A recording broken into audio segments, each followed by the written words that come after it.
अस्सलाम वालेकुम भाई, अदरक दिखा दिए। वालेकुम अस्सलाम। ये लो। कितने का है? ये 200 का है, 300 का है।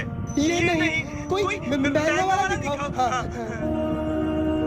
ये ले, ये 1000 रुपए का और ये 2000 रुपए का, जो तेरी औकात से बाहर है। नहीं भाई, ये भी नहीं, वो आता नहीं है, महंगा वाला, वो दिखाओ। क्या उतरेगा? तुझे पता भी है कितने का आता है वो? पैसे का मसला नहीं है, जितने का भी हो। पैसे है तेरे पास? हाँ है।